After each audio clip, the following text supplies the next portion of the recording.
হ্যাঁ দর্শক বন্ধুরা, আসসালামু আলাইকুম। সবাই ভালো আছেন? আমি বলে আজকে একটা প্রিয় কী করলাম, আজকে ভিডিও ছাড়লাম, কী রান্না করলাম দেখেন। ভালো লাগলে লাইক কমেন্ট শেয়ার করুন, পাশে থাকুন, ফলো করবেন। এখন আজকে বাটা মাছ দিয়া, নতুন আলু দিয়া, টমেটো দিয়া রান্না করব। এখন রান্না বসাইছি, এখান দিয়া এই যে হলুদ কষাইতেছি। এখানে কলদম কষানো হলে তা আলুটা দিয়ে দিব, মাছটা কষাইব, কষে উঠে তারপরে মাছগুলো দিয়ে দিতেছি। মাছটা কষাইয়া এই যে দিয়ে দিছি। এখন হলুদ মরিচ খুব সুন্দর কালারটা হয়েছে, মাশাআল্লাহ, আলহামদুলিল্লাহ। এখন দেখেন লাড়াচাড়া দিতেছি, ভালোভাবে কষে মাছটা উঠাইব। উঠাইয়া তারপরে এই যে এখানে দিলাম, কষানো হয়ে গেছে, মাছটা উঠে রাখলাম। রেখে এখন এখানে এই যে সব কিছু কেটে রাখলাম এই জায়গায়। এখানে এই যে মাছগুলো রাখছি।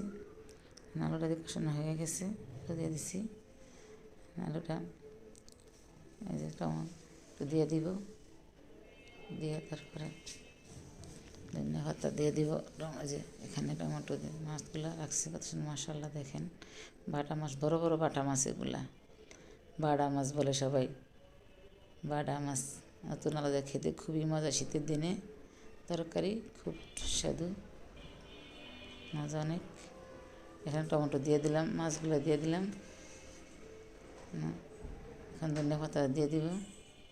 একটু লাড়াচাড়া দিয়ে ভালো করে মশলাটা মিক্স করতেছি। এখানে কালারটা খুব সুন্দর হয়েছে মাশাআল্লাহ। এখানে গুনলে হলুদ মরিচ বেশি খাই, তো এখন ধনিয়া পাতাটা দিয়ে দিছি, হয়ে গেছে। এখন তরকারি নামে শাকটা বাগা দেবো, লাল শাক ভাজি করবো।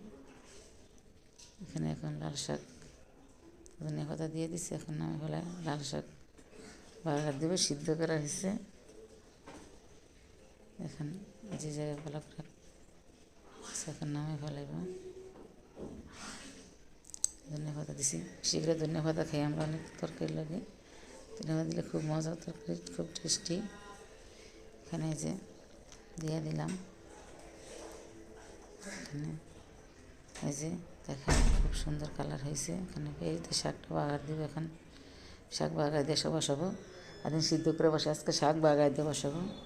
কাঁচামরিচ পেঁয়াজ ভাজতেছি ভালোভাবে, সুন্দর করে ভাজা লাল হইলে তারপরে ভাজা হয়ে গেলে শাকটা রাঁধলে দিব।